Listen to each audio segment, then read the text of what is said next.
Bonjour à tous, frères et sœurs, bonjour à tous ceux qui nous écoutent. Nous sommes rassemblés en ce jour encore pour partager la parole et pour traiter un sujet qu'on a déjà traité, le sujet de la divinité, la Trinité. On entend beaucoup de débats aujourd'hui, savoir si la Trinité est biblique ou pas.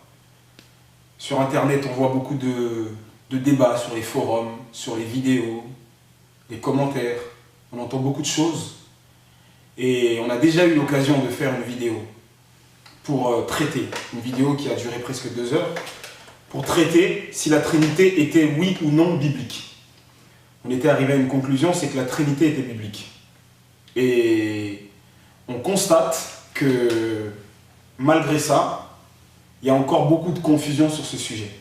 Et il y a un sujet, surtout, un point, plus exactement, surtout sur lequel beaucoup achoppent, ça consiste à savoir, Jésus est-il, oui ou non, le Père? Apparemment, certains versets laissent entendre que Jésus est le Père. Donc, la vidéo d'aujourd'hui consiste à démontrer si oui ou non, Jésus est le Père. Et pour partager cette vidéo, j'ai avec moi mes frères et sœurs, mes frères qui sont à côté de moi. Je vais les laisser se présenter. Et après, on va développer on va prendre les Écritures et on va développer pour savoir si oui ou non Jésus est le Père. Donc, je commence par ma droite. Je vais laisser mon frère se présenter. Bonjour à tous, moi c'est Diego, j'ai 30 ans et puis voilà, je suis heureux d'être parmi vous. Ok. Et Bonjour à tous, moi c'est le frère Grégory. Voilà. ok. Donc on va partager la parole. Vous pourrez intervenir, d'accord? Chacun à son tour, chacun va prendre la parole.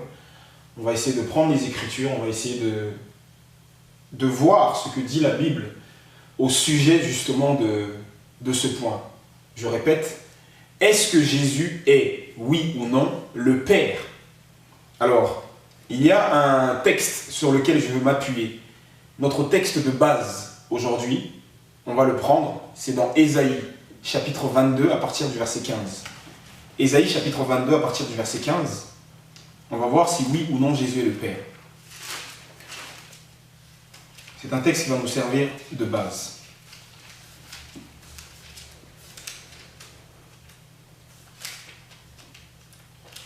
Ésaïe 22, verset 15, la Bible nous dit ceci. « Ainsi parle le Seigneur, l'Éternel des armées. Va vers ce courtisan, vers Shebna, gouverneur du palais. Qu'y a-t-il à toi ici? Et qui as-tu ici que tu creuses ici un sépulcre? Il se creuse un sépulcre sur la hauteur, il se taille une demeure dans le roc. Voici, l'Éternel te lancera d'un jet vigoureux, il t'enveloppera comme une pelote, il te fera rouler comme une balle, sur une terre spacieuse. Là tu mourras, là seront tes chars magnifiques. Ô toi, l'opprobre de la maison de ton maître, je te chasserai de ton poste. L'Éternel t'arrachera de ta place en ce jour-là.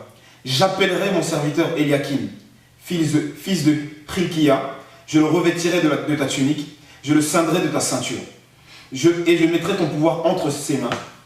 Il sera un père pour les habitants de Jérusalem et pour la maison de Juda.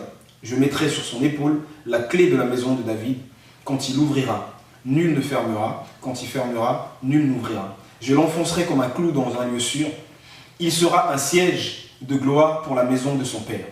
Il sera le soutien de toute la gloire de la maison de son père.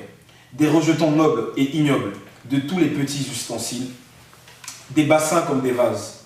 En ce jour, dit l'Éternel des armées, le clou enfoncé dans un lieu sûr sera enlevé. Il sera abattu et tombera, et le fardeau qui était sur lui sera détruit, car l'Éternel a parlé. Amen. Donc ici, c'est un texte intéressant. Vous savez, avant de développer ce texte, il y a quelque chose que j'aimerais préciser. Parce que je vois ça et là. J'entends ça et là, des gens qui discourent sur la Bible. Vous savez, on est au XXIe siècle. Tout le monde se lève parce qu'il a lu la Bible. Il connaît des versets par cœur. Chacun se lève et commence à commenter sur la Bible. Commence à dire c'est ça, c'est pas ça.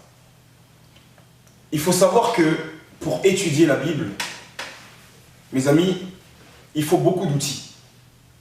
La Bible, comme dit Hébreux chapitre 1, après avoir parlé autrefois à nos pères à plusieurs reprises. Ça veut dire que la Bible, c'est un recueil de plusieurs auteurs d'époques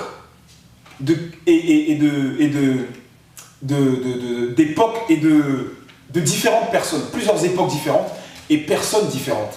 Ça veut dire que dans la Bible, vous allez trouver par exemple Moïse. Moïse était à une certaine époque, dans une certaine culture.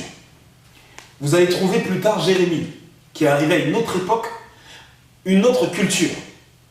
Vous voyez? Et donc, quand on étudie la Bible, il y a aussi des contextes.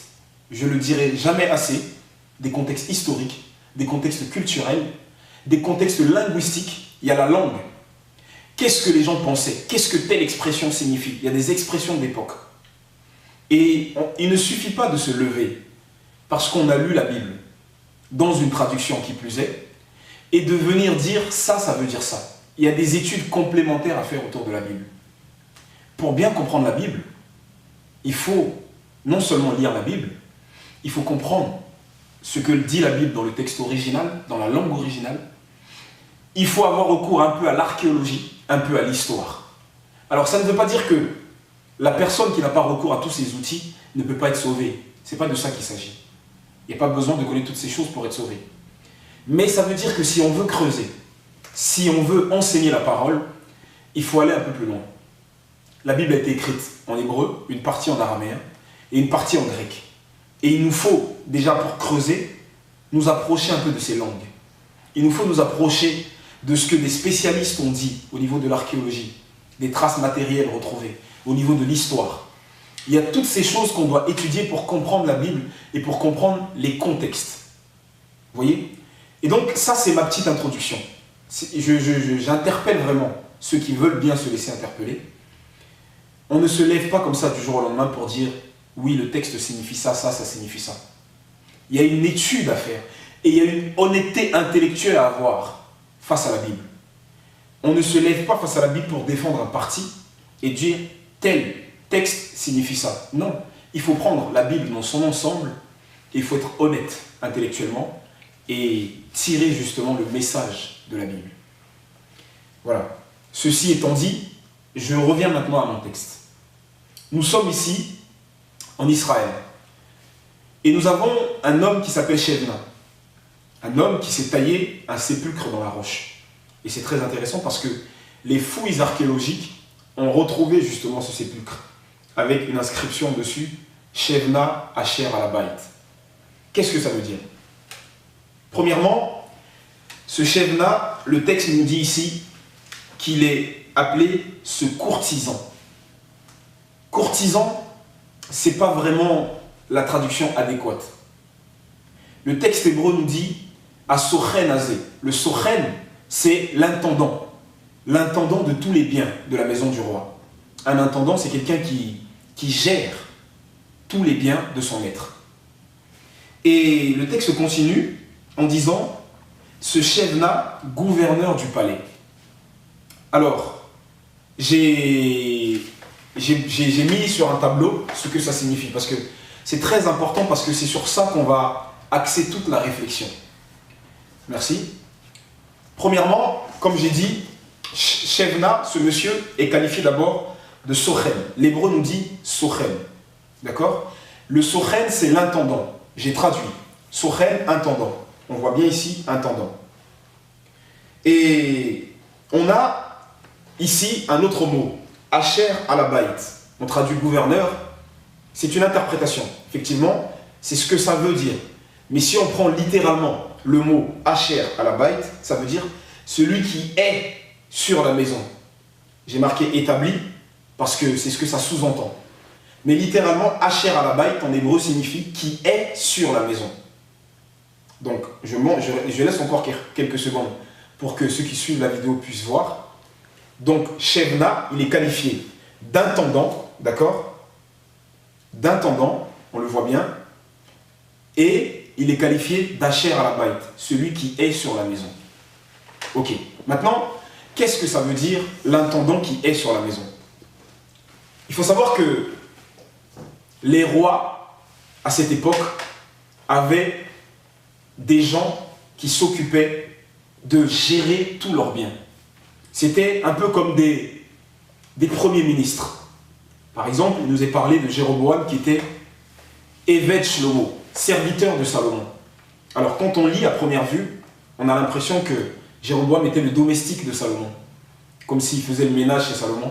Mais quand il est écrit Jéroboam, serviteur de Salomon, ça veut dire que Jéroboam était le premier ministre de Salomon. Et chaque roi, chaque gouverneur avait dans sa maison quelqu'un qui s'occupait de faire appliquer toutes ces lois, qui s'occupait de gérer le royaume. Et ici, Shebna était Asher Arabait, c'est-à-dire il était établi sur la maison du roi. Ça veut dire, même s'il n'était pas roi, c'était tout comme.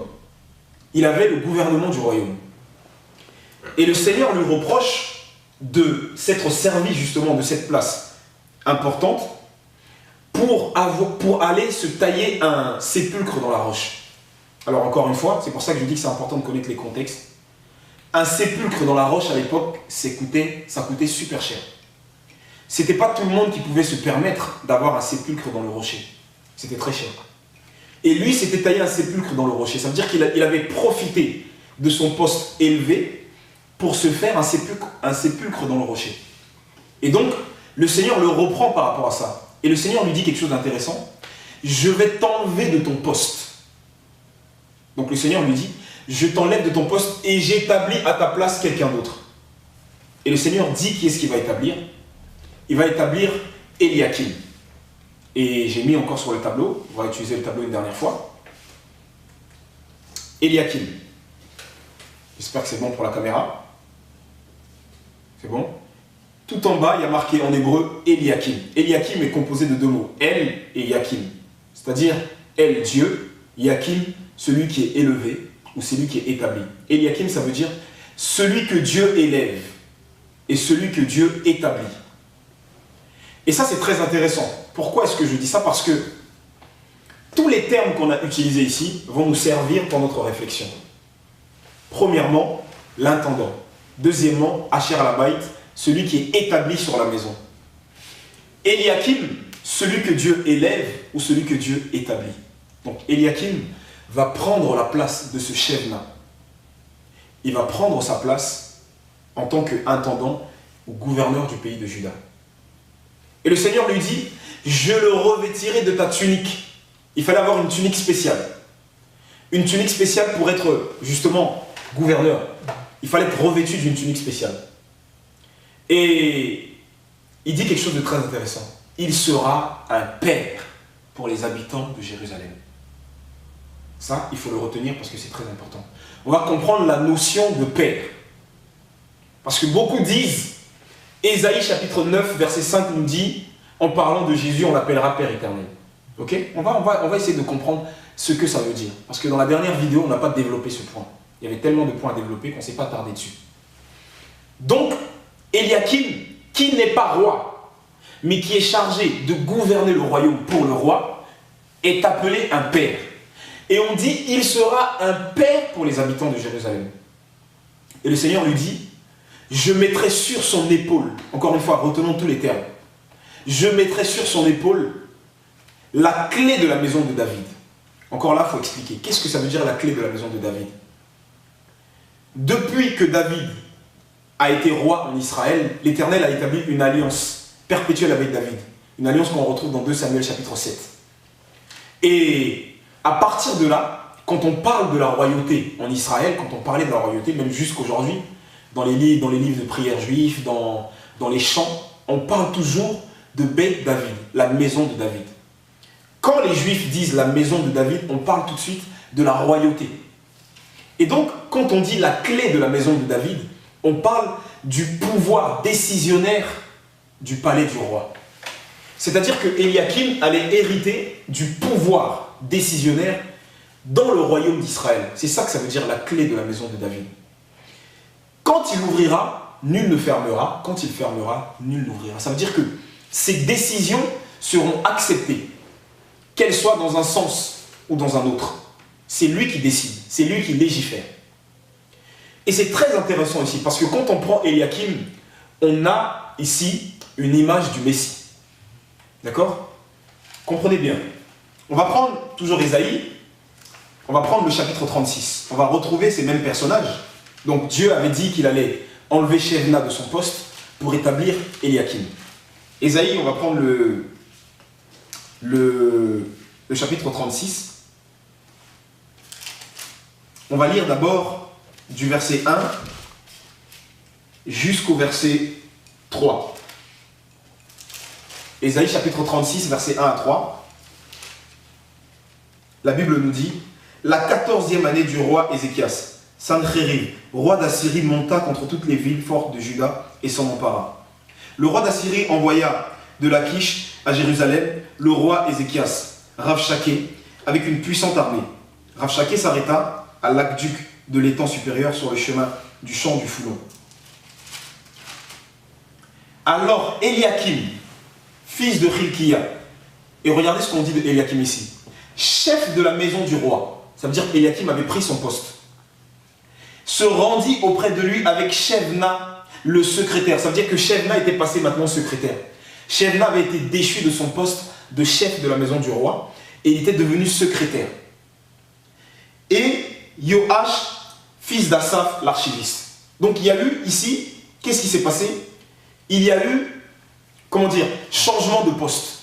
Il y a eu, si je peux utiliser un terme moderne, un terme qui est un peu anachronique, il y a eu remaniement gouvernemental. On a changé le Premier ministre, on a mis Eliakim qui est devenu chef de la maison du roi, et Shebna a changé de poste. Et vous allez voir que quand le roi d'Assyrie va envoyer son représentant, il lui dit: tu iras voir Ézéchias. Et quand il arrive, au lieu de voir Ézéchias, qui voit? Eliakim. Pourquoi? Parce que Eliakim était représentant d'Ézéchias. Eliakim représentait le roi auprès des autres nations. Maintenant, je reviens sur ce texte d'Ésaïe 22, et maintenant on va le développer. Il est dit de Jésus que il a été établi sur la maison de Dieu. Hébreux chapitre 2. On va prendre Hébreux chapitre 2.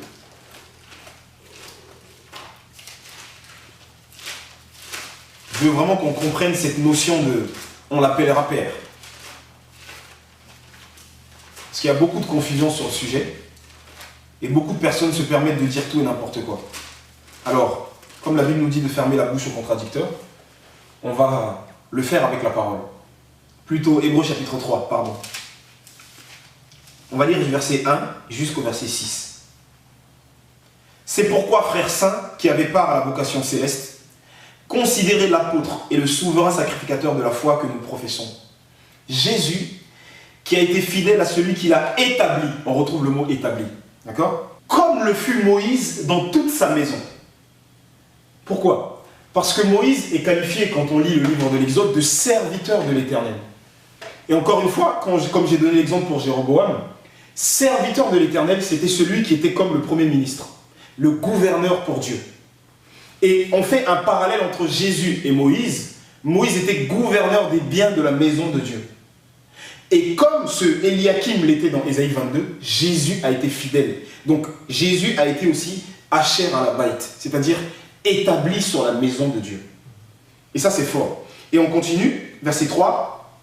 Car il a été jugé digne d'une gloire d'autant supérieure à celle de Moïse que celui qui a construit une maison a plus d'honneur que la maison même. Chaque maison est construite par quelqu'un, mais celui qui a construit toute chose, c'est Dieu. Pour Moïse, il a été fidèle dans toute la maison de Dieu, comme serviteur, donc on retrouve les mêmes termes, pour rendre témoignage de ce qui devait être annoncé, mais Christ l'est comme fils sur sa maison. Et sa maison, c'est nous, pourvu que nous retenions fermement jusqu'à la fin la confiance et l'espérance dont nous nous glorifions. Donc on nous dit que Moïse, à la manière d'Eliakim, était aussi établi sur la maison de Dieu. Autant d'Eliakim c'était la royauté, autant de Moïse c'était pas la royauté, mais c'était le même principe. Il y a un maître et il y a quelqu'un qui est établi et qui joue le rôle de maître. Vous voyez? Et ça c'est le même principe. Et ça veut dire, Jésus, il est établi sur la maison de Dieu. Mais la différence entre Jésus et les autres, c'est que lui aussi est de nature divine. Donc lui aussi a participé à la création. Et Moïse était établi fidèle dans toute la maison de Dieu, mais Jésus, il est fidèle comme serviteur, à la manière de Moïse, mais c'est aussi sa maison. Pourquoi? Parce qu'il a participé à la création. Il est aussi créateur.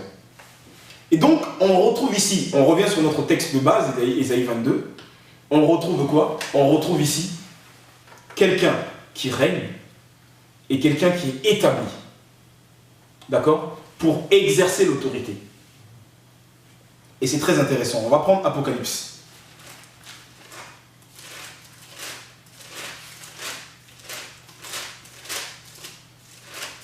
Donc Apocalypse, on va prendre le chapitre 3 et on va lire le verset 7. Qu'est-ce qu'il dit le verset 7? Écrit à l'ange de l'église de Philadelphie. Voici ce que dit le saint, le véritable. Celui qui a quoi? La clé de David, comme Eliakim. C'est-à-dire le pouvoir décisionnaire du royaume de David. D'accord? On sait très bien que le royaume de David a pour capitale Jérusalem. Or, Jérusalem est qualifiée dans les évangiles de ville du grand roi. C'est la ville de Dieu. Dieu dira dans l'Exode aux Juifs, je choisirai une ville sur laquelle je mettrai mon nom. D'accord? Et donc le royaume de David, c'est aussi le royaume de Dieu. D'ailleurs, dans Actes chapitre 1, le royaume de Dieu à venir est qualifié de royaume d'Israël. D'accord? Pourquoi ce sera un royaume? Parce que ce sera un royaume qui partira d'Israël, qui s'étendra sur toutes les nations. Et donc, Jésus a la clé de David, c'est-à-dire le pouvoir décisionnaire dans ce royaume. Celui qui ouvre et personne ne ferme, celui qui ferme et personne n'ouvre.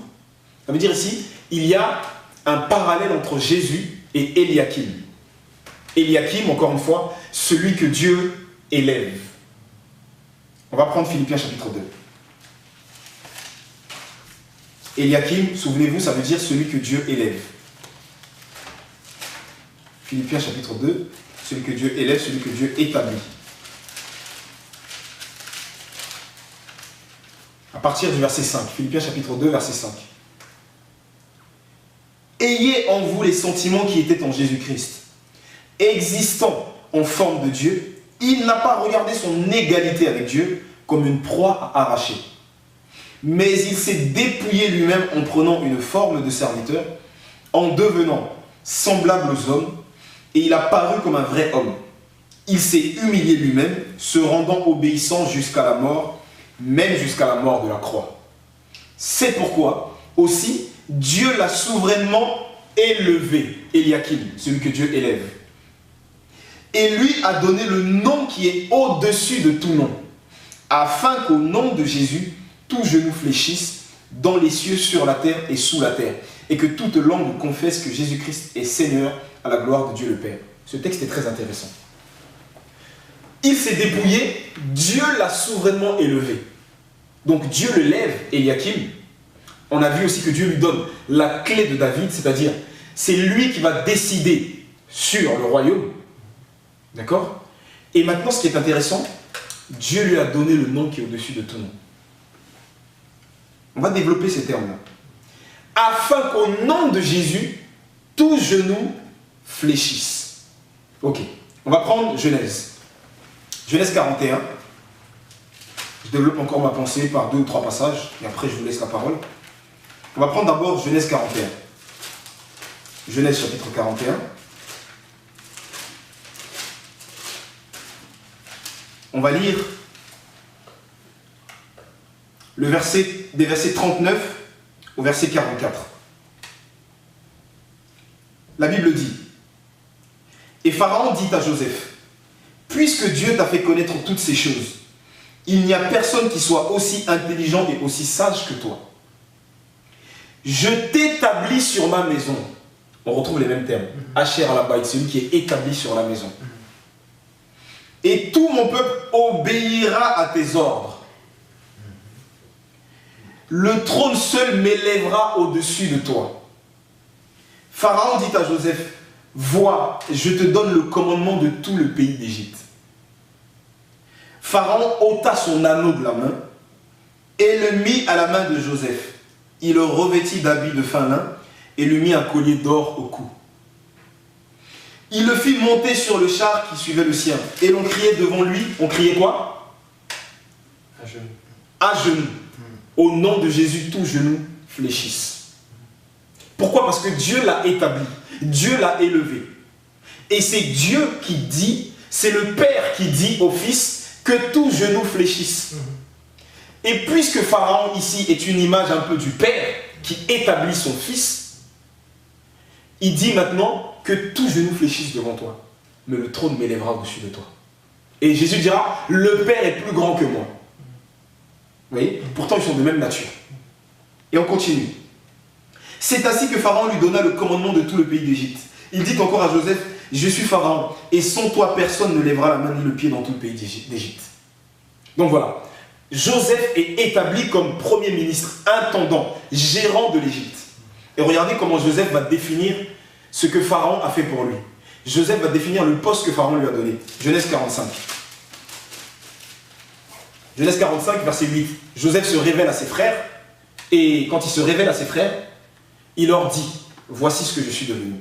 Il dit, verset 8, Genèse 45, ce n'est donc pas vous qui m'avez envoyé ici, mais c'est Dieu. Il m'a établi père de Pharaon. Éliakim, on l'avait dit qu'il sera un père pour les habitants de Jérusalem, bien qu'il n'était pas la personnalité la plus importante du royaume.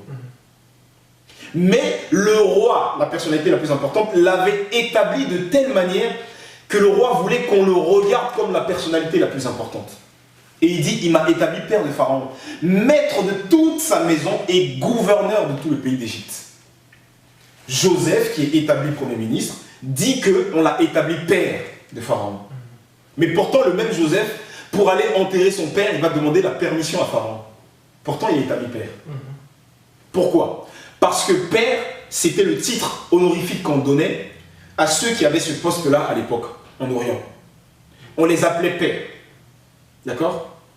Mais ça ne veut pas dire que c'était eux les rois. Ils étaient les gouverneurs du royaume, mais on les appelait pères. Et c'est très intéressant parce que le pharaon va lui donner son anneau. Si vous vous souvenez dans l'histoire d'Esther et de Mardoché, le roi Assuérus va donner un moment son anneau à Aman. Parce que Aman voulait détruire les Juifs. Le roi Assuérus lui donne son anneau. Et avec cet anneau, qu'est-ce qu'il y avait sur cet anneau? Il y avait la signature du pharaon, du roi. Et quand celui qui était établi intendant, gouverneur, mettait en place des décrets, il signait avec l'anneau du roi. C'est lui qui signait, mais c'était la signature du roi. Et quand tout le peuple recevait les décrets, on disait « le roi a décidé que ». Et pourtant, ce n'était pas le roi en personne qui avait signé, c'était celui qui l'avait établi gouverneur. Et Aman va publier un décret avec le sceau du roi. Et Joseph reçoit l'anneau de Pharaon avec un collier pour que toutes ces décisions soient reçues comme décisions de Pharaon. Et quand Joseph passe avec son char, tout genou fléchit. Et souvenez-vous qu'Aman, quand il passait, tout le monde devait se mettre à genoux. Et l'histoire a commencé, pourquoi? Parce que Mardoché avait refusé de se mettre à genoux. Mais tout le royaume devait se mettre à genoux. Et c'est ce que le Père a décrété. Devant mon fils, tout le monde doit se mettre à genoux. Maintenant, on va regarder Ésaïe chapitre 9. Le fameux texte, le cheval de bataille de ceux qui prêchent que Jésus est le Père. Ésaïe 9. Verset 5. Car un enfant nous est né, un fils nous est donné. Donc ici, il est déjà qualifié de fils. Et la domination reposera sur quoi? Son épaule. Or, on a dit d'Éliakim que la clé de David sera mise sur son épaule. Pourquoi? Parce que l'épaule, c'est le gouvernement, c'est la domination. Et la clé de David, c'est le pouvoir décisionnaire. Et ce pouvoir repose sur son épaule. Ça veut dire que c'est en même temps sa charge. D'accord? Donc on retrouve ici les mêmes termes qu'Éliakim, que Joseph, que Moïse, on retrouve les mêmes termes. Et il dit, on l'appellera. Vous voyez? Le mot appeler, c'est aussi donner un nom. On te donne un nom. Or, il nous est dit que le Père lui a donné le nom qui est au-dessus de tout nom. C'est un nom qu'il lui a donné.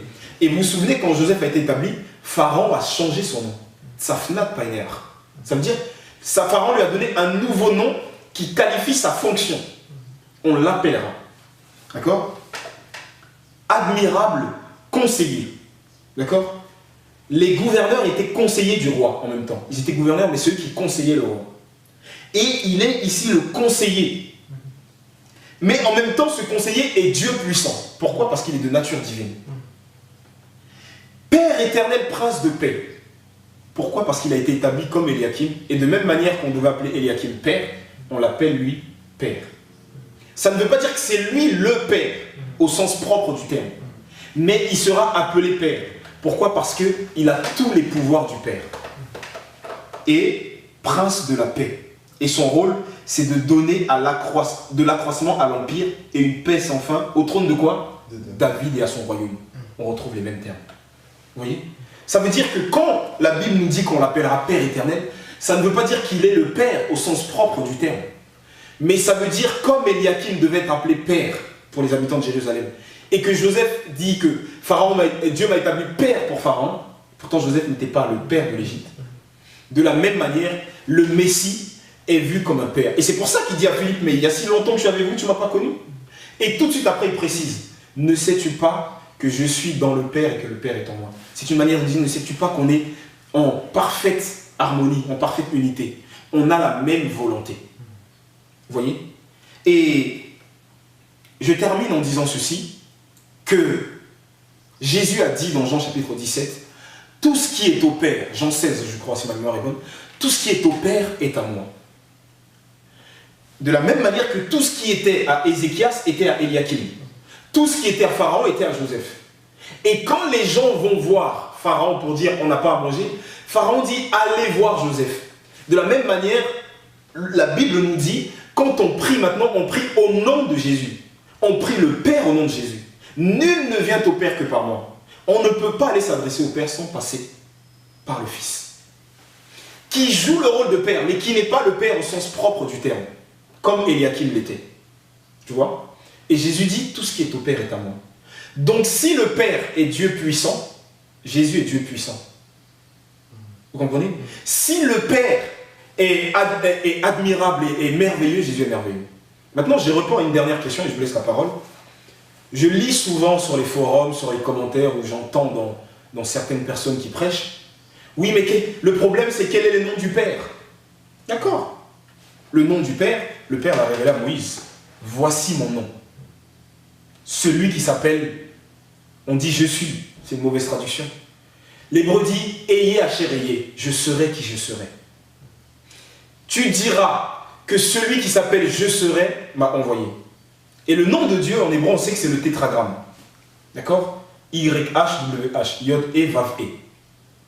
Et le tétragramme, ça veut dire quoi? C'est le verbe être à toutes les formes. Au passé, au présent, au futur, avec l'idée d'un surgissement. Et les auteurs de l'Apocalypse l'ont bien traduit. Celui qui est, qui était. Et non qui sera, mais qui vient. Vous voyez? Ça, c'est le nom du Père. C'est la définition propre du tétragramme. Et je trouve que ceux qui ont traduit l'Éternel ont très bien traduit. Et donc, si le nom du Père, c'est YHWH, c'est le nom du Père, pour répondre à ceux qui posent la question. Quel est le nom du Père? Le nom du Père, c'est YHWH, qui ne se dit pas Yahweh ni Jéhovah. C'est pas vrai. On a perdu la prononciation, ça aussi il faut préciser. Le nom du Père, YHWH, c'est aussi le nom du Fils, c'est aussi le nom du Saint-Esprit. Parce que les trois sont un. Ça c'est important. Il ne faut pas dissocier de manière intellectuelle, de manière humaine. Oui, mais si le nom du Père c'est YHWH, le nom du Fils, ça ne peut pas être YHWH. Si, ils ont le même nom. On a déjà vu dans ce monde, même les présidents, un certain président américain, George W. Bush, son fils s'appelait George W. Bush Jr. Pourquoi ça choque? Ils ont le même nom, sauf que lui c'est le fils. Et on rajoute Junior pour montrer que c'est le fils. Donc il y a YHWH fils, YHWH Saint-Esprit, mais c'est le même Dieu. Et ça c'est très important. Et quand on prend l'ensemble de l'écriture, on ne peut pas contester ces choses, à moins de vouloir se créer sa doctrine, se créer sa Bible avec des traductions fausses. Mais la Bible est claire là-dessus. Les trois sont un. Le Père, le Fils et le Saint-Esprit. Et certains disent, oui, mais 1 Jean 5,7 n'apparaît pas sur tous les manuscrits. C'est vrai, il n'apparaît pas sur tous les manuscrits. Mais mes amis, même si on enlève 1 Jean 5,7, toute la Bible nous montre que cette doctrine de la Trinité, j'emploie le nom à dessein, la Trinité, parce que les gens disent que ça gêne. Mais Isaac dit, La Bible nous dit que Isaac a recreusé les mêmes puits qu'on avait bouchés après la mort de son père. Et il leur a donné les mêmes noms. Abraham est mort, il a creusé des puits, là où il pouvait s'abreuver. Les Philistins l'ont bouché après sa mort.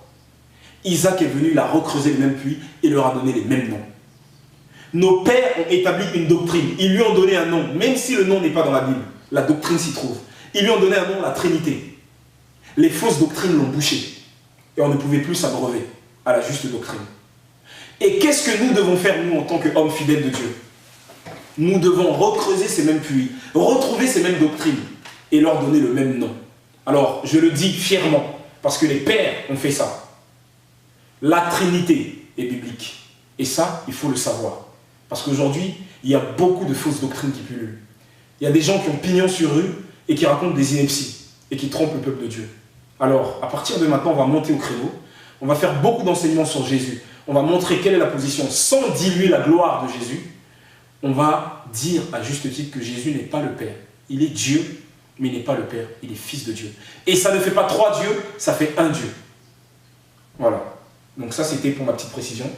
Je vais vous laisser la parole. Je ne sais pas qui va intervenir en premier. Oui, c'est intéressant ce que tu dis par rapport au tétragramme. Parce qu'en fait, en hébreu ancien, il y a une signification, il y en a plusieurs, mais une en particularité, et en fait, c'est qu'avant, dans l'hébreu archaïque, on écrivait avec des signes, avec des symboles.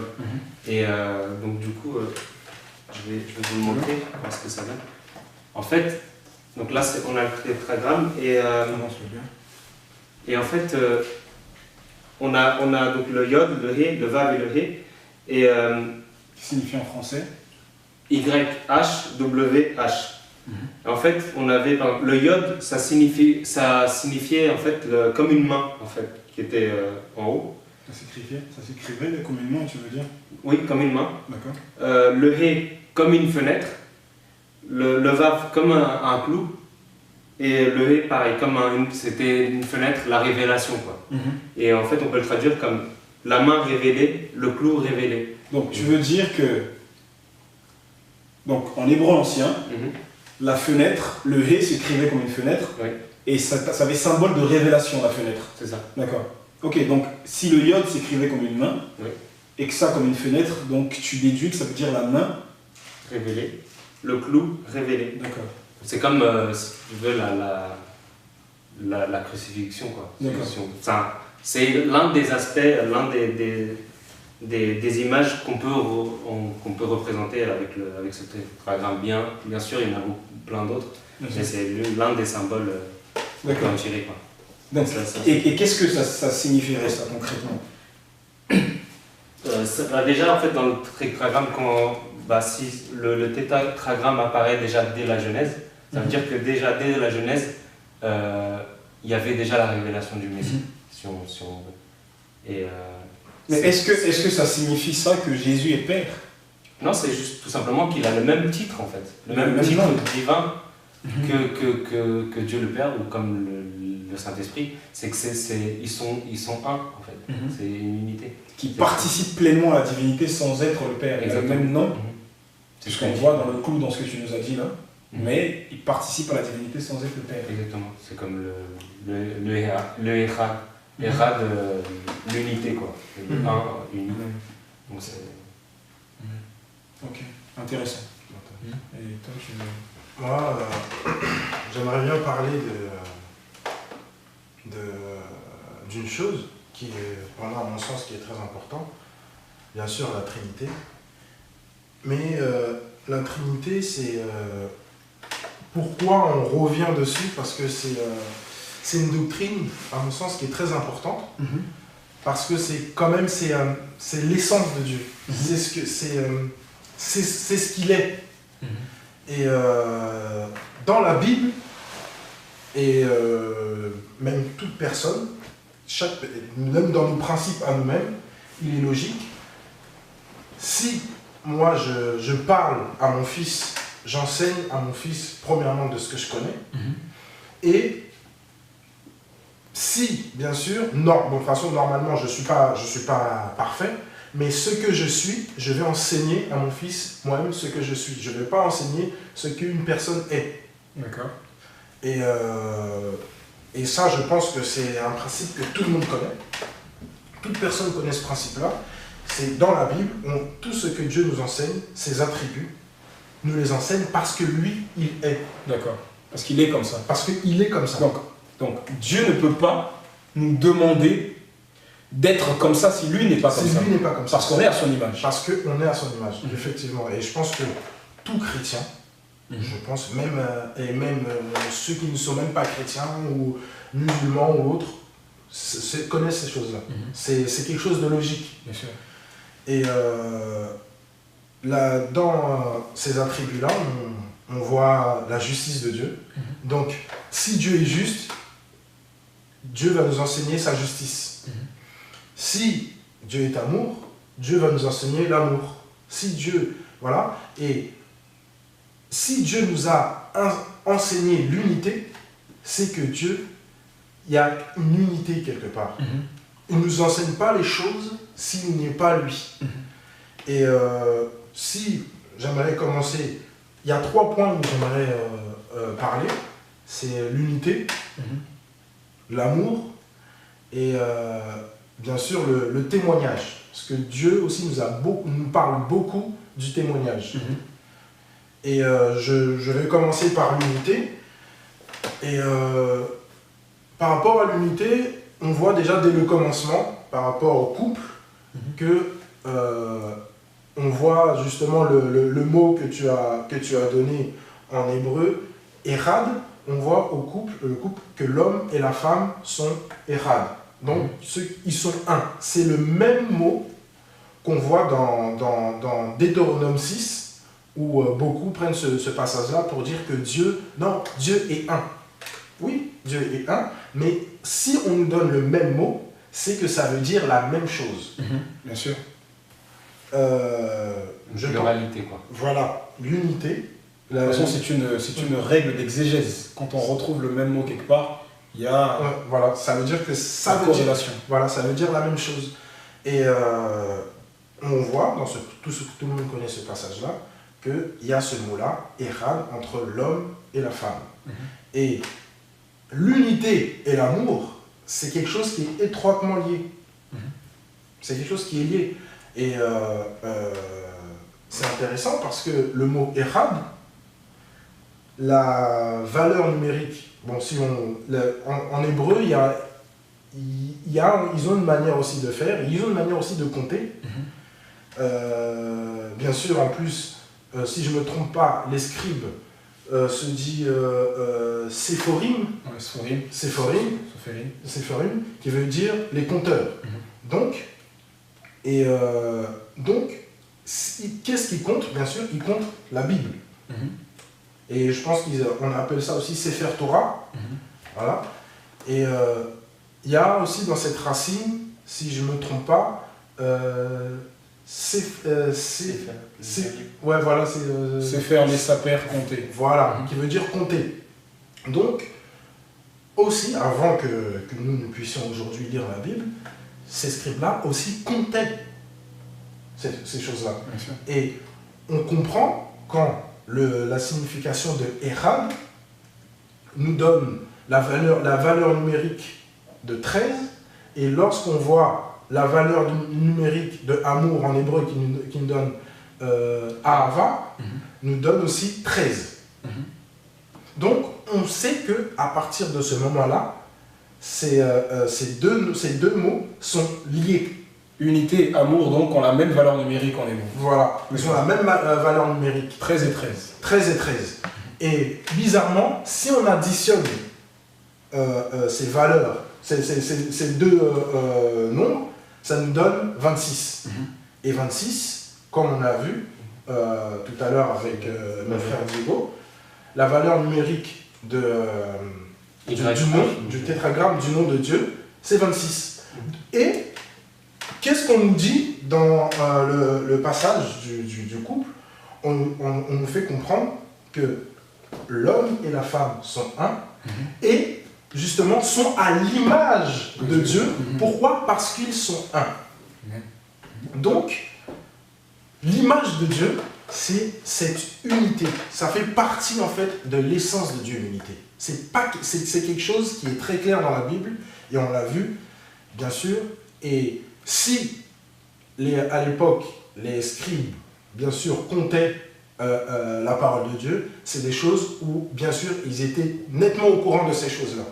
Maintenant, c'est quelque chose qu'on avait déjà parlé dans la vidéo précédente, on ne va pas revenir dessus, que les Juifs étaient au courant de cette Trinité, mais c'est pour vous expliquer l'unité, que l'unité, c'est quelque chose que Dieu est déjà. Et cette unité-là, on la voit dans certains passages, dont Jean 17. Jean 17. Jésus parle de cette unité.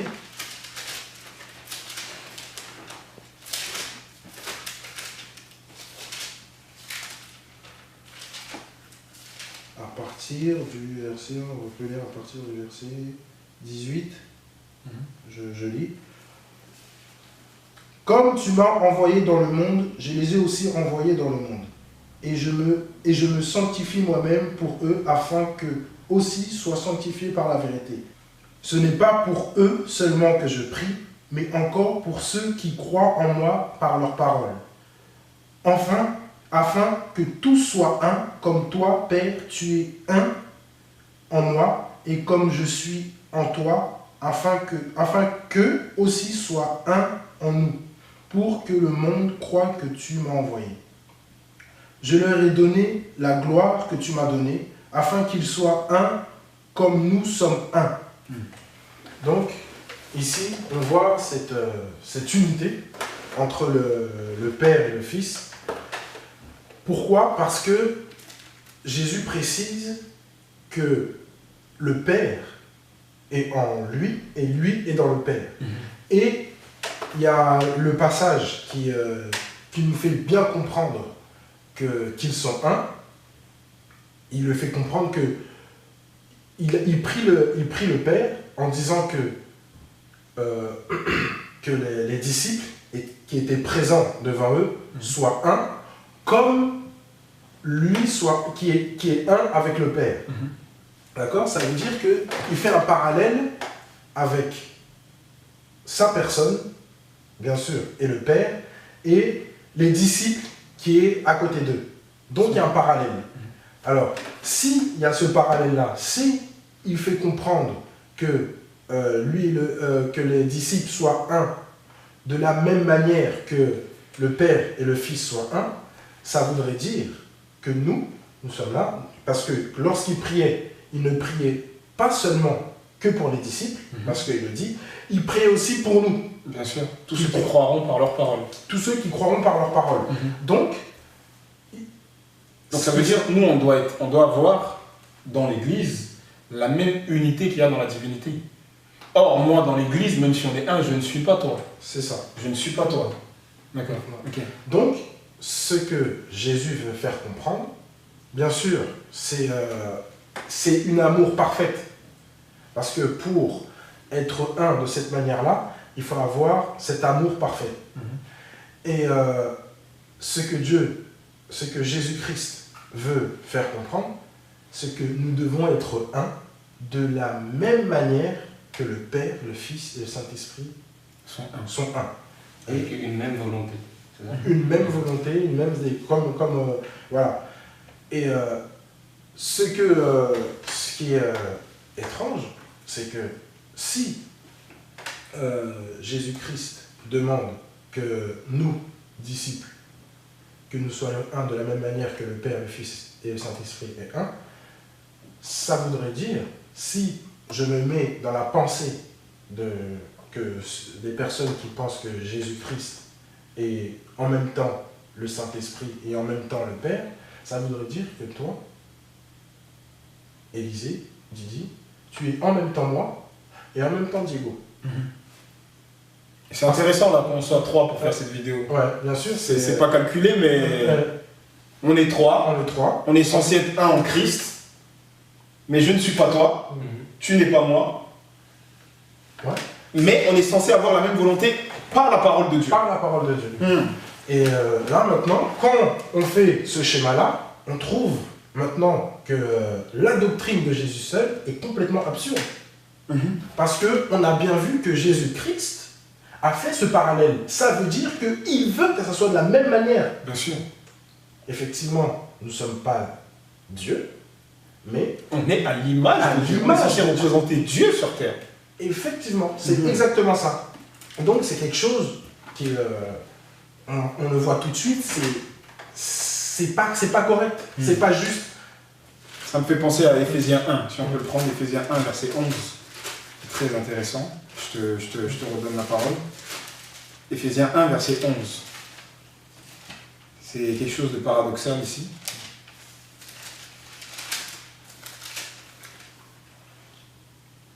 En lui, nous sommes aussi devenus héritiers, ayant été prédestinés suivant, et c'est là qui est intéressant, le plan de celui qui opère toutes choses d'après le conseil de sa volonté. Donc on nous parle ici d'un conseil. Qui dit conseil dit plusieurs personnes qui s'asseyent et délibèrent. Mais en même temps de sa volonté. Donc ça nous laisse entendre que Dieu fait toutes choses. On sait très bien que Dieu ne prend pas conseil auprès des anges. Dieu ordonne aux anges. Parce que ce que Dieu fait, Dieu ne le fait pas à cause des anges. Il le fait selon sa volonté. Mais on nous dit que sa volonté, c'est un conseil. Ça veut dire que c'est un conseil, il y a plusieurs entités, mais c'est la même volonté. Pourquoi? À cause de justement ce Echad dont tu as parlé. Cet amour et cette unité qui fait 13 plus 13 égale 26. 26, valeur numérique de YHWH. Ok, c'est intéressant ce que tu... Et on a vu, effectivement, maintenant, l'attribut qu'on a donné à Dieu, l'unité, qui, comme Deutéronome le dit, un. Donc cette unité, c'est son attribut, il est un. Et l'autre aspect que j'aimerais bien aussi un petit peu développer, c'est l'amour. Parce qu'on a vu que l'unité est étroitement liée avec l'amour. Bien sûr, pour être un, il faut avoir de l'amour. De l'amour. Sinon, on ne peut pas être un. C'est pas possible. Donc, l'amour. Alors, tout chrétien, et non seulement tout chrétien, mais tout croyant, tous ceux qui croient même à d'autres dieux différents, en fait, qui croient à l'existence d'un Dieu, tout le monde se dit que oui, effectivement, Dieu est amour. Tout le monde se dit ces choses-là. Et en quoi ils se disent? Bon, ils se disent, ben, forcément, si Dieu a créé l'humanité, c'est que quelque part, il aime l'humanité, donc il est amour. Donc, je pense qu'on est tous d'accord avec ce point de vue, que Dieu est amour. Alors, si on se dit que Dieu est amour, ça voudrait dire, en sachant qu'il est Dieu, et que Dieu n'a pas, comme nous, des sentiments changeants, ça veut dire qu'il change, une fois il n'est pas amour, non, il a toujours été amour, et aujourd'hui il est amour, et demain il sera amour. Ça aussi, je pense que tout le monde le sait. Donc, si Dieu a toujours été amour, alors que rien sur cette terre, rien à part Dieu est éternel. Je pense qu'on est tous d'accord. Dieu est éternel. Ça, Dieu est éternel. Bien sûr. Ça veut dire que Dieu est éternel, ça veut dire que tous ses attributs, il les possède depuis tout le temps. Depuis tout le temps. Donc il a toujours été amour. Il a toujours été amour. Il a toujours été un. À cette unité qu'on a développée ensemble. Et bien sûr, si Dieu est amour, ça voudrait dire que avant la création, il était amour. Alors que l'amour, si on peut un petit peu développer la définition de l'amour, c'est en fait avoir un élan pour quelqu'un d'extérieur. Bien sûr. Si on n'a pas de l'élan pour quelqu'un d'extérieur, on ne peut pas qualifier de cette personne-là d'être amour. C'est logique. Bien sûr. On ne dira pas, bon... D'ailleurs, la Bible nous dit, bien-aimé, n'aimez pas en parole, mais avec action. C'est l'action qui prouve qu'on aime. C'est pas seulement les paroles. C'est l'action. Ça veut dire que c'est valable même pour Dieu. Si Dieu dit qu'il est amour et qu'il n'y a pas d'action qui prouve qu'il est amour, on est en droit de ne pas croire. C'est intéressant ce que tu dis. Alors, on peut dire, mais alors, s'il a été amour, quelle action Dieu a-t-il fait pour Dire qu'il est amour. pour dire qu'il est amour. Il a prouvé son amour en ce qu'il a donné son fils. Ok, mais ça c'est pour nous les hommes. Mhm. Ouais, d'accord. Mais s'il a toujours été amour, c'est vrai qu'il a prouvé son amour en ce qu'il a donné son fils. Mhm. Pour nous les hommes. Mais il y a eu un temps où on n'existait pas. Mhm. Je crois que c'est là où tu vas en venir. C'est là où moi je reviens. Mhm. Alors, C'est qu'il a toujours eu quelqu'un à aimer. il a toujours eu quelqu'un à aimer. Mais tu as parlé d'action. Mhm. Alors, quelle action il a pu faire par rapport, nous, on croit aujourd'hui qu'il y a Dieu le Père, Dieu le Fils, Dieu le Saint-Esprit. Et on a vu que, avec ton passage d'Éphésiens, qu'il y a une seule volonté. Il y a un conseil, il y a une seule volonté. Et on sait que lorsqu'on voit dans les évangiles que Jésus-Christ parle souvent, on va le voir tout à l'heure, non seulement la volonté, mais la volonté du Père. Donc, la volonté, c'est le Père.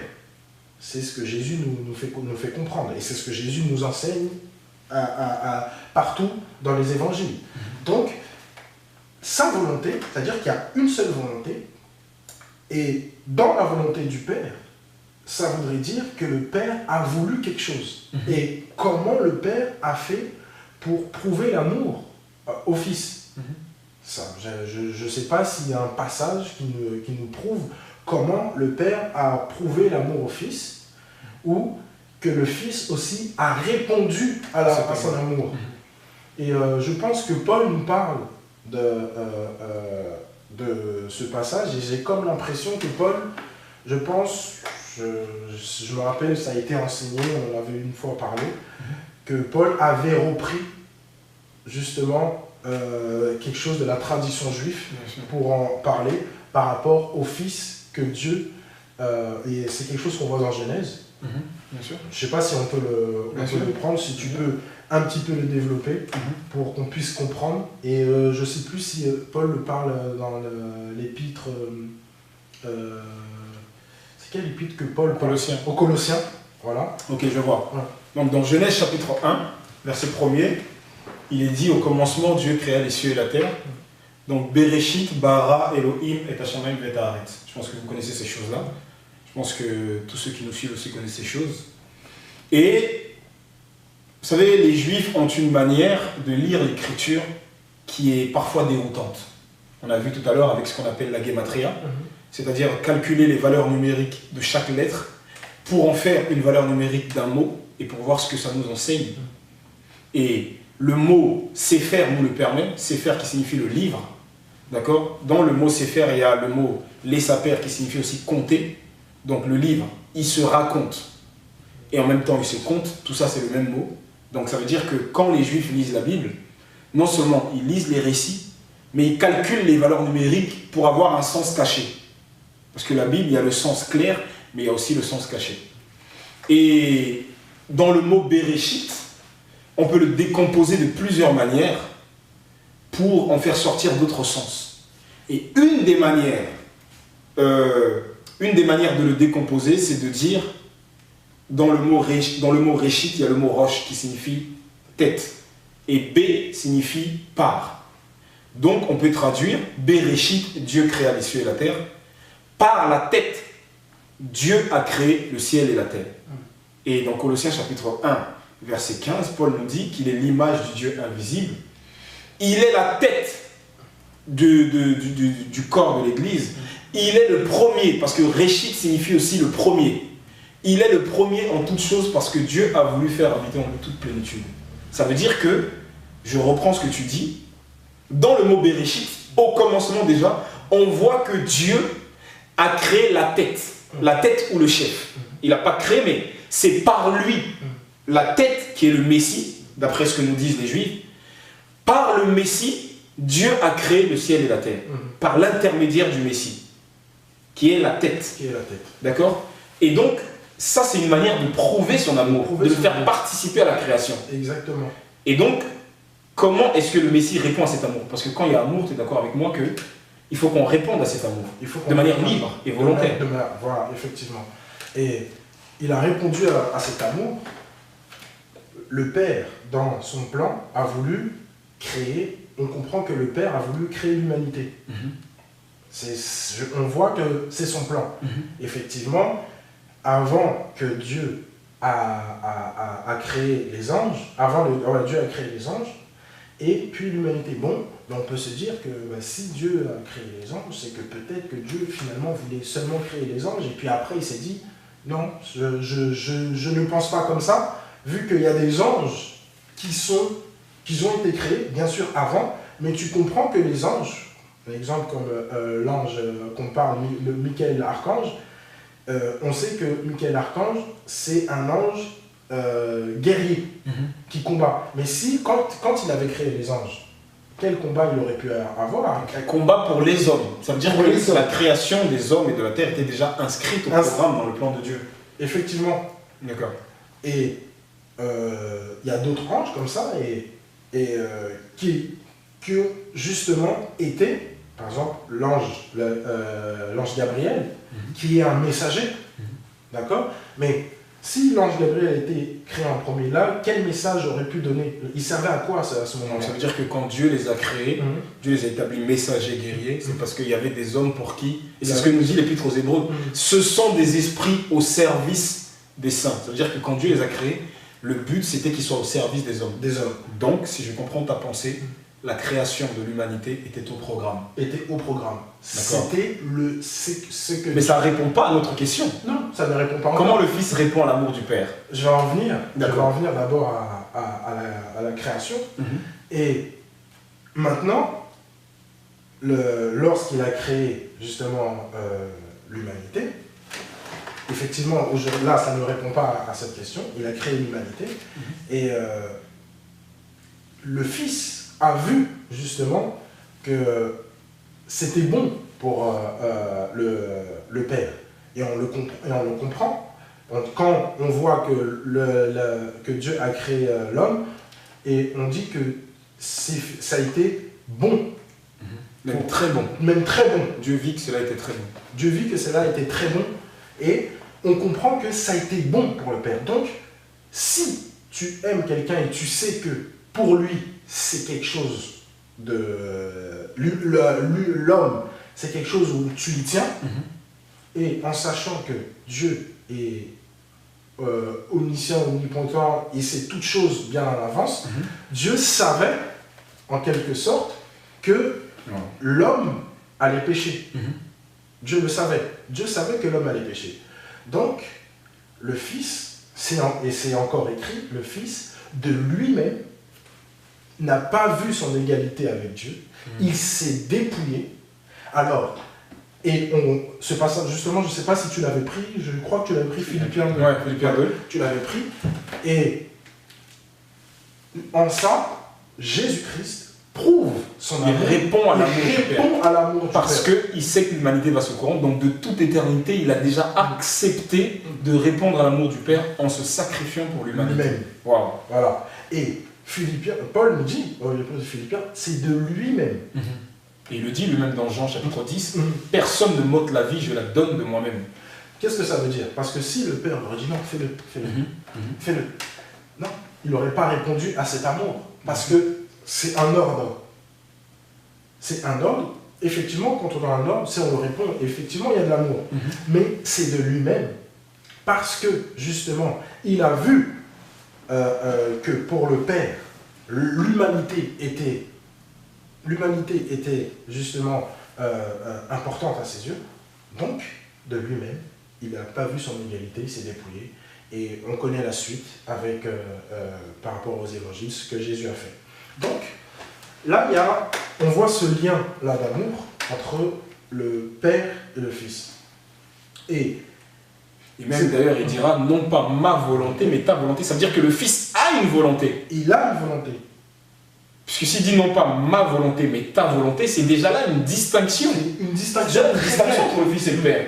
Mais il soumet volontairement sa volonté au Père. C'est ça. Et on voit effectivement qu'il a cette volonté. Il a sa propre volonté. On l'a vu à plusieurs reprises. On l'a vu à plusieurs reprises dans la Bible. Et pour clôturer par rapport à l'amour, et on comprend que avant la création, pour la conclusion, avant la création de toutes choses, on a vu que il y avait déjà l'amour entre le Père, le Fils et le Saint-Esprit. Bien sûr, parce que s'il serait seul, quel amour comment on pourrait dire que Dieu est amour? Puisqu'il n'a pas eu l'occasion de le prouver à qui que ce soit. Alors, sans doute, on peut me dire, non, il s'aimait lui-même. Parce que souvent, quand on dit oui, machin, on dit oui, il fait ça lui-même. Mais il s'aimait lui-même. Donc, quelqu'un... C'est un Dieu narcissique. Quelqu'un qui s'aime soi-même, c'est qu'il est narcissique. Or, Dieu nous exhorte à ne pas avoir de l'amour propre. Et l'amour propre, c'est de l'égoïsme pur et véritable. Donc, c'est pas qu'il s'aimait lui-même, mais il y a cette intention d'aimer de l'extérieur. C'est-à-dire qu'il y a quelqu'un de l'extérieur à aimer. Donc, c'est en ça qu'aujourd'hui, on peut dire que Dieu est amour. Et quand on parle de Satan dans Ésaïe 14 et Ézéchiel 28, on dit que tu t'es corrompu par ta beauté. Ça veut dire que Satan s'est tellement aimé lui-même qu'il s'est vu comme voulant s'élever au niveau de Dieu. On peut aller... Et effectivement, c'est très intéressant ce que tu dis. Parce que si on se dit justement que quelqu'un peut s'aimer lui-même, c'est un commencement justement de l'orgueil. Bien sûr. Pourquoi? Parce que qu'est-ce que c'est l'orgueil? C'est la surestime de soi-même. Donc, c'est impossible que Dieu aurait pu s'aimer lui-même. C'est impossible. On ne dit pas que Dieu ne s'aime pas, mais c'est pas possible. C'est pas en ça qu'on dit Dieu est amour. Il n'est pas fixé sur lui-même. Voilà, il n'est pas fixé sur lui-même. Donc, on peut voir, on a vu le premier aspect, l'unité, deuxième aspect, l'amour. Maintenant, j'aimerais bien qu'on passe à cet aspect du témoignage. Parce que dans la Bible, on nous parle souvent du témoignage, le témoignage. Et il y a un passage, j'aimerais qu'on commence par un passage dans Deutéronome. Dans Deutéronome 19. D'accord.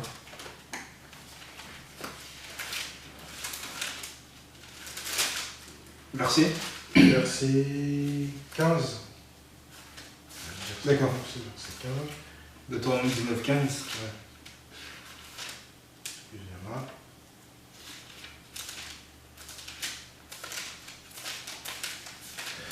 Alors, Deutéronome 19, verset 15. Ouais. Je lis, tu veux lire? Un seul témoin ne suffira pas contre un homme pour constater un crime ou un péché, quel qu'il soit.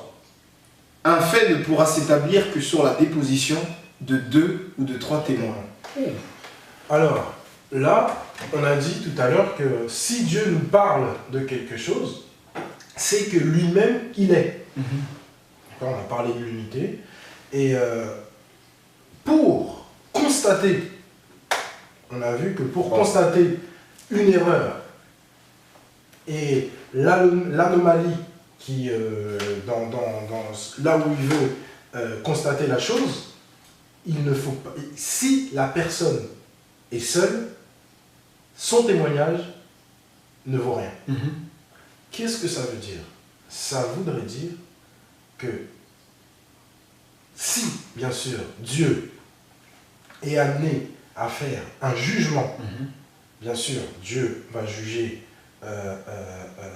l'homme, juger en fait le monde, la terre, tout ça, et s'il est amené à faire un jugement, et si Dieu est seul, de la même manière que la doctrine nous parle de Jésus seul, qui est seul, il n'y a ni père ni fils à côté de lui, son jugement ne vaut rien. Parce qu'il n'y a pas de témoin. Parce qu'il n'y a pas de témoin. C'est intéressant parce qu'on parle ici de constater un crime ou un péché. C'est ça. Or, la Bible est remplie du témoignage que Dieu a vu, Dieu a constaté le péché de l'humanité. Bien sûr. Et c'est très intéressant parce que dans le jardin d'Éden, Dieu constate qu'il y a eu un péché.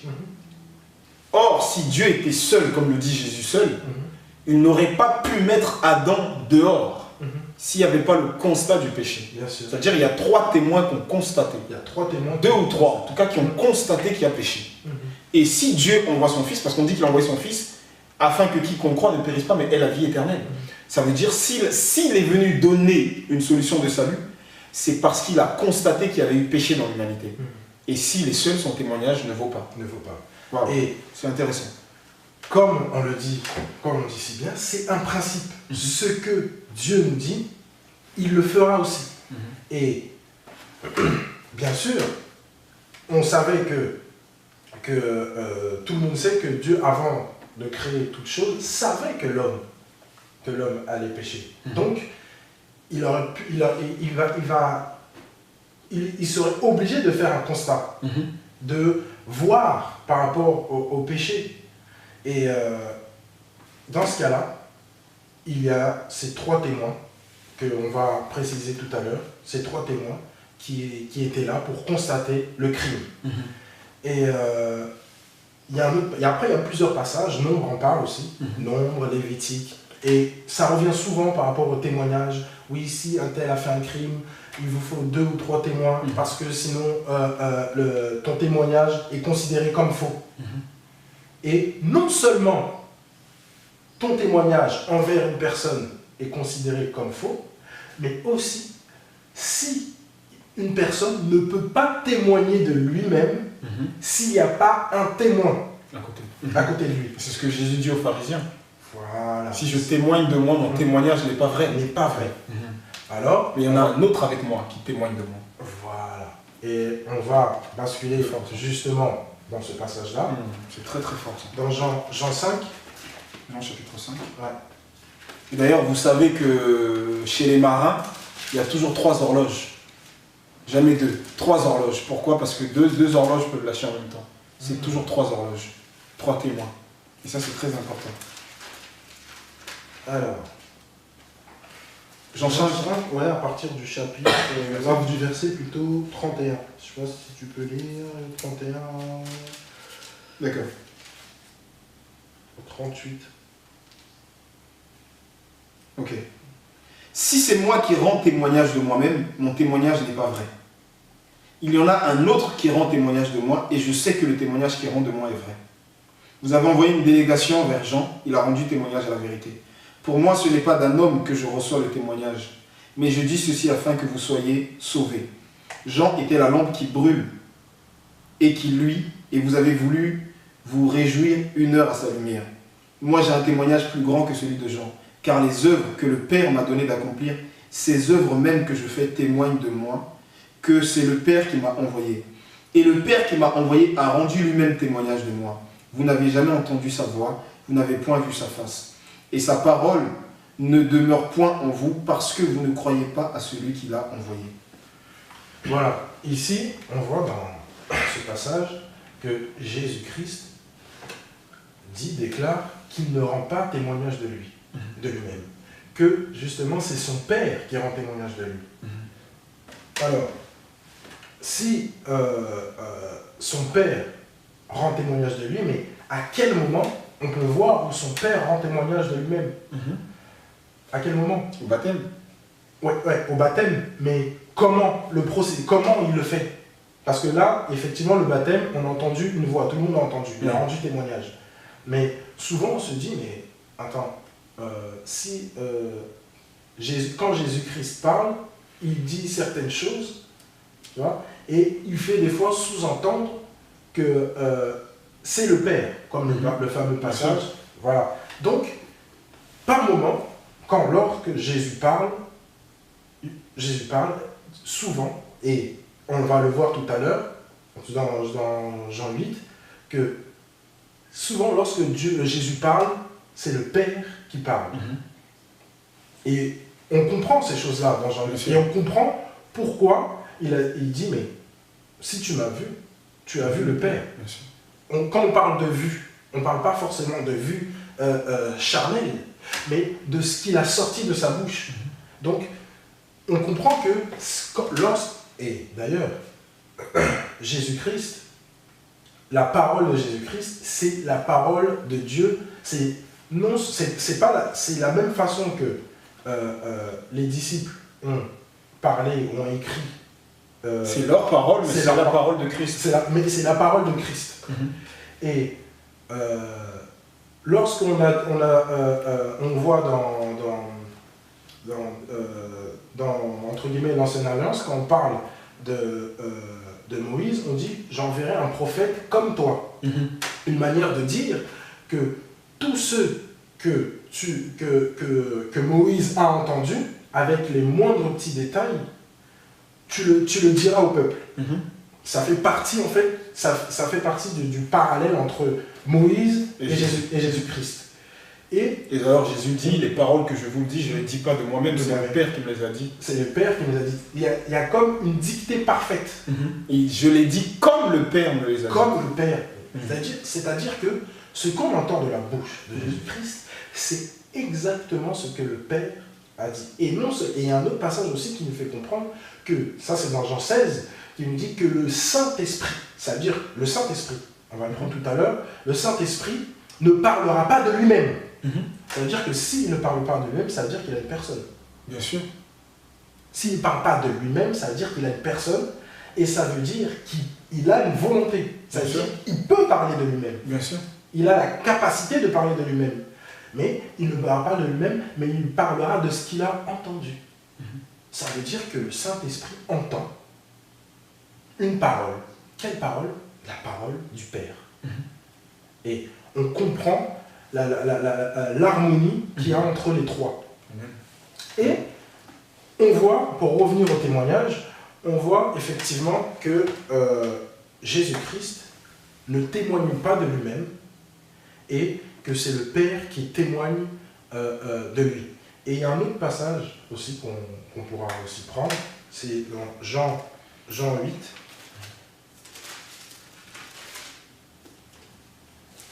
Jean chapitre 8. Jean chapitre 8 à partir du verset 14.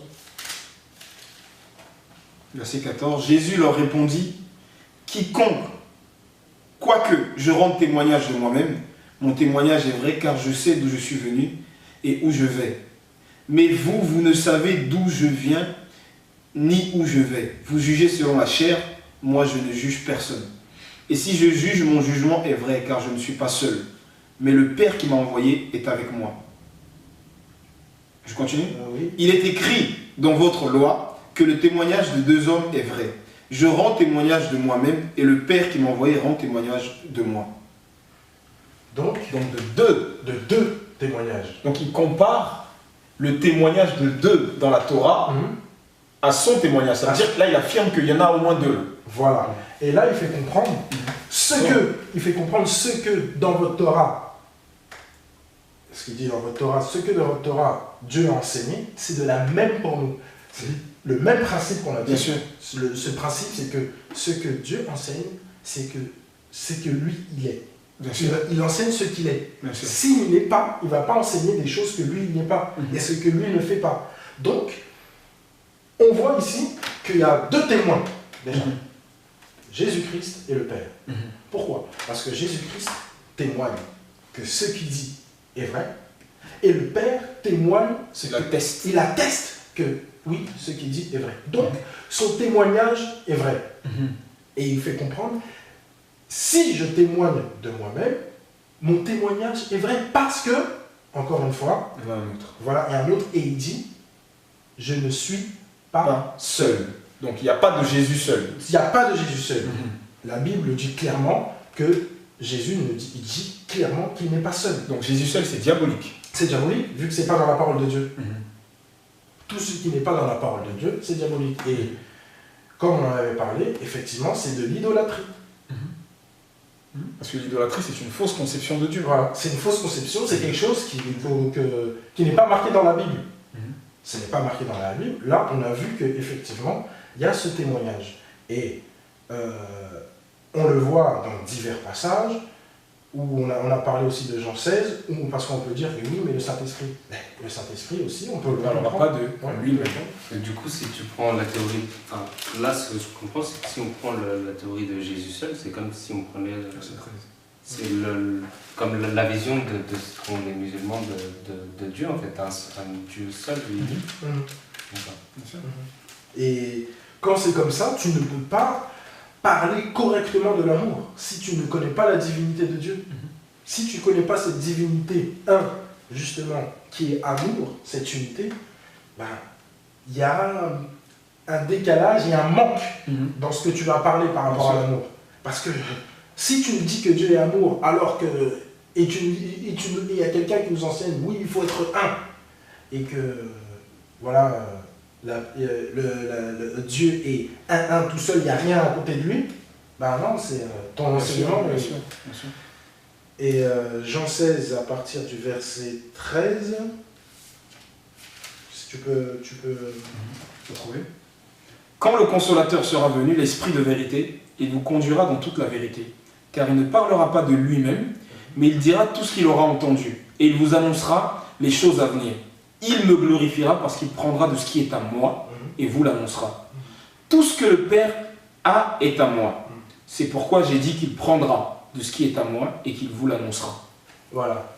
Et ce passage-là, il est très clair. Je pense qu'il n'y a pas besoin de... Voilà, on n'a pas besoin de trop. Je pense que tout le monde a entendu, à moins que... Il y a une distinction claire. Oui, il y a une distinction claire. À moins que... moi, je pense que si on n'est pas d'accord avec cette doctrine, c'est que... c'est très clair, on n'aime pas la parole de Dieu. On n'aime pas la parole de Dieu et puis on est mauvaise foi. On est de mauvaise foi parce que justement, on a pris déjà une partie. Et je ne sais pas, moi, quand je lis, c'est très clair. C'est très très clair. Et beaucoup veulent une autre révélation parce que voilà, c'est comme ça, malheureusement, l'homme est comme ça, quoi. Donc là, on a vu par rapport au témoignage que... À l'unité, au témoignage et à l'amour. Moi, je pense que beaucoup de choses ont été dites, mais je tiens vraiment à redresser les choses. 1 Corinthiens chapitre 11 nous dit « Dieu est le chef de Christ. » Christ est d'abord le chef de tout homme, l'homme est le chef de la femme. Dieu est le chef de Christ. Et vous allez voir que le Nouveau Testament fait toujours une distinction entre Dieu, notre Père, et le Seigneur Jésus-Christ. Alors ça, il faut expliquer. La version des Septante, la version grecque qui a été traduite au 2e siècle, 3e siècle avant Jésus-Christ, a traduit le tétragramme, c'est-à-dire YHWH, par Kurios, Seigneur. Et le Nouveau Testament, qui s'appuie beaucoup sur la Septante, utilise ce même mot, Seigneur. Donc quand le Nouveau Testament fait une distinction entre Dieu et Seigneur, le Nouveau Testament ne rabaisse pas Jésus, puisque Seigneur n'est que la traduction grecque du tétragramme. Le Nouveau Testament fait ces distinctions tout simplement pour qu'on puisse distinguer le Père et le Fils. Et souvent dans les salutations de Paul surtout et de Pierre, vous allez voir, la différence est toujours faite entre Dieu le Père de gloire et notre Seigneur Jésus-Christ. Et il y a des versions, il y a une version là, de la Bible la nouvelle là, qui est corrompue, où on a corrompu les salutations, on a mis Dieu notre Père, le Seigneur Jésus-Christ. Il y a un frère qui a fait un article très intéressant, il le sortira en temps convenable, et cette version est corrompue. On a corrompu volontairement le texte pour vouloir donner crédit à la doctrine de Jésus seul. Les salutations, pour ceux qui connaissent le grec, les salutations, on fait toujours la distinction entre Dieu, le Père, et notre Seigneur Jésus-Christ. Et les apôtres connaissaient cette doctrine. Mais comme on veut tordre l'écriture, comme on veut donner du crédit à des doctrines diaboliques, on commence, vous savez, c'est ce que j'ai dit dans la dernière vidéo. La doctrine, quand on commence à faire des concessions sur la doctrine, on se place sur une pente glissante. Et on va loin. Et aujourd'hui, on arrive même à tordre l'écriture. Et cette vidéo, si on l'a fait, c'est vraiment pour recadrer les choses, pour parler aux frères et sœurs, dire, soyons comme Isaac, revenons aux anciens puits, revenons aux anciens sentiers, ne nous laissons pas séduire par des doctrines qui vont nous emmener là où il ne faut pas. Et quelles sont les conséquences de cette doctrine de Jésus seul? Les conséquences, c'est que finalement, on n'obéit plus. Puisqu'il nous est dit que Christ a été obéissant. Or, si Christ est seul, à qui il a obéi? Ça veut dire que, premièrement, la Bible nous ment, comme la Bible nous dit que Christ a été soumis au Père. Puisqu'il est lui-même le Père, il se soumet à lui-même. C'est facile, ça. Ça veut dire que la Bible nous ment, ça veut dire que Christ n'a pas été obéissant, Christ n'a pas été soumis. Donc Christ serait, je dis bien serait, je ne vais pas dire est, serait un imposteur, d'après la doctrine de Jésus seul. Alors pourquoi obéir à Christ? Pourquoi Christ va nous demander l'obéissance si lui-même n'a obéi à personne, il s'est obéi à lui-même? Et qu'est-ce que ça crée, cette doctrine? Ça crée de l'isolement. Jésus seul, on se met seul. On s'écarte de tout le monde. Et la définition de secte, mes amis, ce sont des gens qui se séparent, qui s'isolent. C'est ça la secte. Ça crée de l'isolement. On s'isole. On crée son livre. Et qu'est-ce que ça crée? Ça crée la rébellion. Personne n'est soumis à personne. Puisque Christ, notre modèle, n'a pas été soumis finalement. On nous dit qu'il a été soumis, mais vous savez, comme certains disent, la lettre tue mais l'esprit vivifie. Certains ont tellement l'esprit. Ils oublient que sans la lettre, il n'y a pas d'esprit. C'est par la lettre qu'on arrive à l'esprit. Certains ont tellement l'esprit que maintenant on saute la lettre. On va direct à l'esprit. Et on sort des révélations farfelues. Donc, c'est vrai qu'il est écrit que Christ a été soumis, mais en fait, vous n'avez pas compris. Vu qu'il était lui-même son Père, il n'a pas été soumis. Donc, dans l'Église, ça crée la rébellion. Personne n'est soumis à personne. Et c'est comme ça qu'on devient rebelle dans l'Assemblée. C'est comme ça que plus personne n'écoute plus personne. Des ministères s'écartent. Ils se disent qu'ils sont des réformateurs, ils ont reçu de Dieu. Donc, plus personne n'a de crédit. C'est la confusion dans l'Église. Et il y a beaucoup de chrétiens qui suivent sans chercher à creuser. Beaucoup de chrétiens qui suivent parce qu'il y en a d'autres qui veulent des postes, il y en a d'autres il y en a qui sont sincères, malheureusement. Ils cherchent Dieu, mais ils arrivent dans des endroits où on leur donne des colocats sauvages. Alors, il faut revenir à la doctrine, les amis. Il faut qu'on revienne à la doctrine. La Trinité est biblique. Ça, c'est très important. Alors, certains disent non, mais le mot Trinité gêne parce que c'est catholique.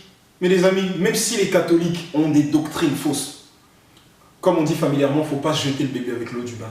Il ne faut pas tout jeter des catholiques. On peut dire même que 90% de leurs doctrines sont fausses. Mais sur la Trinité, ils sont restés fermes. Alors, je ne suis pas d'accord avec les dessins qu'on voit avec un vieux papa, avec un jeune homme qui serait le Fils et une colombe qui serait le Saint-Esprit. Bien sûr, parce que... Vous savez pourquoi je ne suis pas d'accord avec ça? Pas parce que c'est catholique. Je ne suis pas d'accord avec ça parce que tout simplement Dieu a dit tu ne te feras pas d'image. Mais c'est pas parce que des gens ont fait des images qui ne reflètent pas la réalité que la doctrine ne s'y trouve pas. On pourrait passer des heures comme ça à parcourir l'écriture de la Genèse à l'Apocalypse. Et encore, on n'a même pas bien creusé. Si on commence à prendre le texte hébraïque, on commence à faire de la guématria, on commence à rentrer profondément, la doctrine de Jésus seul là, elle tombe. Alors, un moment, il faut qu'on arrête la mascarade. Un moment, il faut qu'on revienne au sérieux. C'est les temps de la fin. Il n'y a plus le temps de rigoler. On n'est plus là à chercher à vanter des ministères. On cherche à ce que les gens soient sauvés. Alors arrêtons toute cette mascarade. Cherchons Dieu sincèrement. Et Dieu s'est révélé en tant que Père, Fils et Saint-Esprit. N'essayons pas de donner une autre révélation. Jude nous dit que la foi a été transmise aux saints une fois pour toutes. Le canon est fermé. Alors ceux qui veulent continuer, continuez. C'est votre problème. Nous, en tout cas, on restera ferme là-dessus. Et toutes les fois où il faudra faire des vidéos pour dénoncer ces déviations, on le fera. On ne veut pas rentrer dans le jeu d'Internet des dénonciations à tout va. Mais sur la doctrine, notre Père dans la foi, Paul, nous a dit qu'il faut fermer la bouche aux contradicteurs. Et on va fermer la bouche aux contradicteurs en prenant la parole, simplement. Avec amour, mais avec fermeté. Alors, tous ceux qui croient que Dieu est un, mais qu'il y a en Dieu, Père, Fils et Saint-Esprit, bien distincts, allons-y, fonçons. Tous ceux qui croient en Jésus seul, je vous appelle fraternellement à revoir les Écritures, à vous placer devant Dieu et à prier. Parce que vous n'êtes pas dans la bonne voie. Je vous le dis, vous n'êtes pas dans la bonne voie. Alors, revenons aux anciens sentiers, comme dit Jérémie chapitre 6, verset 16. Revenons aux anciens sentiers. Recreusons les puits des pères. Oui, les pères de l'Église ont fait beaucoup d'autres choses qui ne sont pas bonnes. Mais c'est des hommes, ils ont fait des erreurs. Mais les pères de l'Église se sont battus pour la doctrine. Les pères de l'Église se sont battus pour tenir ferme sur des points essentiels. Quand il y a eu l'arianisme, la doctrine de l'arianisme, quand il y a eu la doctrine du modalisme, quand il y a eu les fausses doctrines, ils se sont réunis en concile et ils ont statué. Alors ils ont fait beaucoup d'erreurs, ils ont fait des choses avec lesquelles je ne suis pas d'accord. Mais encore une fois, il faut savoir faire le tri. Il ne faut pas tout jeter. Ce n'est pas parce que mon frère a fait quelque chose de mauvais qu'il est mauvais. Non, il a fait un truc mauvais. Mais ça ne fait pas de lui quelque chose de mauvais. Alors, soyons justes. Soyons honnêtes intellectuellement. Appuyons-nous sur la Bible et non sur des prétendues révélations. Paul dit, si quelqu'un d'autre, même si un ange vous annonce un autre évangile, qu'il soit anathème. Et je termine en disant qu'un homme célèbre disait, je crois que c'est Einstein, si ma mémoire est bonne, qui disait que si le monde va mal, ce n'est pas à cause de ceux qui font le mal, mais c'est à cause de ceux qui ont la vérité et qui ne font rien. Alors c'est facile qu'on dise dans nos petites assemblées ou dans nos petits coins, telle personne fait n'importe quoi, telle personne prêche quelque chose qui n'est pas juste.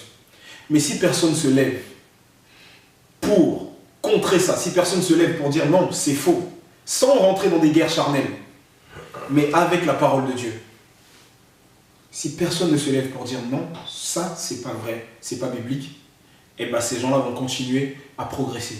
Ils vont continuer à dire n'importe quoi. Ils vont continuer à détourner des cœurs simples qui cherchent Dieu sincèrement.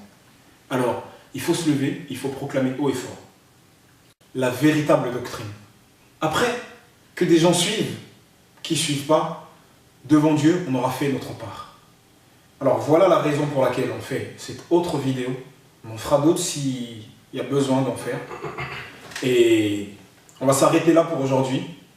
Conclusion du message, Jésus est Dieu. Jésus n'est pas le Père. Encore une fois, ça ne fait pas trois dieux, c'est un Dieu dans une pluralité. Et chacun sa fonction, chacun sa place. Et c'est ce même principe qu'on retrouve dans l'Église. On est un dans une pluralité, chacun sa fonction, chacun sa place. Donc je ne sais pas si vous voulez dire un mot de la fin. Juste un dernier point. Donc là, je reviens sur le tétragramme. Donc là, on voit qu'il y a 4 lettres qui constituent le nom de Dieu. Et en fait, on voit que ces 2 lettres sont les mêmes. Donc si on remarque bien, on a en tout 3 lettres différentes. Donc qui constituent tout ça, le nom de Dieu. Donc, 3 lettres différentes, il n'y en a pas une, il n'y en a pas 4 différentes, il y en a 3. Et tout ça, c'est le nom de Dieu. Donc cette unité, on peut aussi... Donc, je vous laisse méditer là-dessus. Et après... T'as un mot de la fin, toi? Non, pour ma part, je pense que tu as tout dit. Puis j'ai dit ce que j'avais à dire. Je pense que c'est bon. Alors, je termine en disant encore une fois, le but, ce n'est pas de rentrer dans des guerres charnelles ou faire quoi que ce soit. Le but, c'est de partager la parole et de redresser.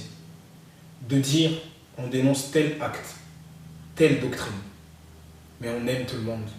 On aime même les inconvertis. Mais on veut faire notre rôle d'enfant de Dieu, de disciple de Christ. Que Dieu vous bénisse. Et j'espère que cette vidéo aura répondu à des questions, qu'elle en aura éclairé certains. Et que cette vidéo aura apporté les arguments nécessaires. Que Dieu vous bénisse et à bientôt.